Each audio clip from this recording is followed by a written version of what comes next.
Oui, madame, monsieur, bonjour et merci pour cette nouvelle visite sur le site internet de la liste Bannière au cœur. Je vous ai dit récemment ce que nous avons fait, vous le savez, vous l'avez mesuré au quotidien, et maintenant il m'appartient de vous parler de notre projet municipal. Notre projet n'est pas révolutionnaire, je dirais qu'il s'inscrit dans la continuité des actions que nous avons déjà menées. Je le déclinerai en fonction de plusieurs axes. Un axe qui consiste à améliorer le quotidien de chacun d'entre vous. Ça veut dire toutes les personnes, quel que soit votre âge. Ça veut dire restaurer tout le centre-ville, sécuriser la circulation dans la ville, que ce soit les piétons, les cyclistes, les voitures, que la voiture ne soit pas en pays conquis en centre-ville, mais que ce soit un lieu où tout le monde peut vivre en très bonne cohabitation, très bonne coexistence. Ça veut dire la réfection de tout le centre-ville, des trottoirs, des espaces.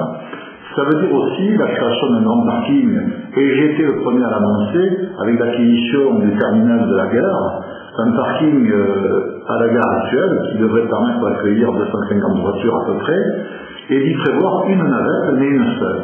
Car il n'est pas raisonnable de parler de navette au pluriel dans une ville comme Bannière, en raison des coûts de fonctionnement que cela impliquerait pour la collectivité. Exemple, d'avoir 4 navettes, ça voudrait dire 20% d'augmentation des impôts locaux, donc c'est totalement exclu. Le programme qui vous est proposé, les actions qui vous sont proposées, s'inscrivent dans une totale stabilité de la fiscalité. Donc rénover le centre-ville, faciliter les liaisons et les circulations, revoir un certain nombre d'équipements culturels, l'extension de la bibliothèque avec la reconquête du palais de justice à Jean Jaurès, et l'extension se fera sur ce lieu-là, la rénovation complète du casino avec l'achèvement du théâtre et d'une salle d'exposition pour les artistes, que ce soit les peintres ou les sculpteurs.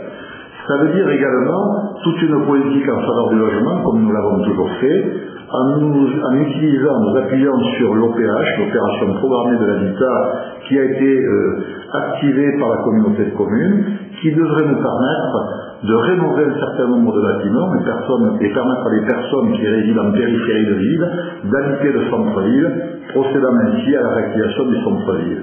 L'animation, nous allons poursuivre ce qui a été fait, en essayant de la diversifier un petit peu plus, et qu'elle s'adresse effectivement à toutes les catégories d'âge, même s'il y a eu toujours de l'animation pour tous les âges. Je déplore que le débat d'une élection municipale se situe à la présence, au nom d'une boîte de nuit sur la ville de Bannière. Il n'est pas du rôle d'une municipalité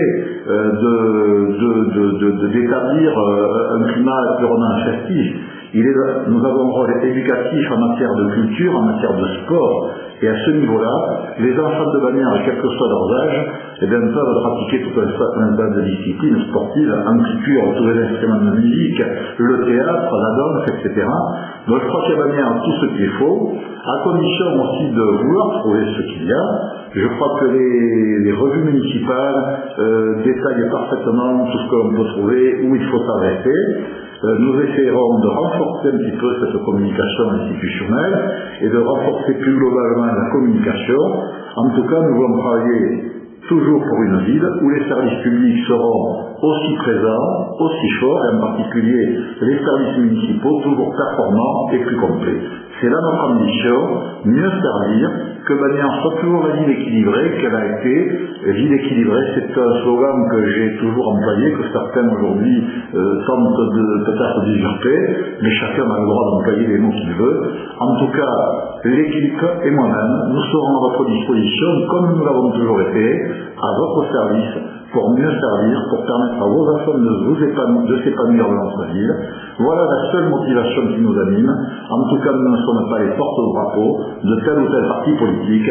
Nous sommes le porte-drapeau d'une seule catégorie de personnes, les habitants de notre cité que nous aimons et à laquelle nous sommes toujours très attachés.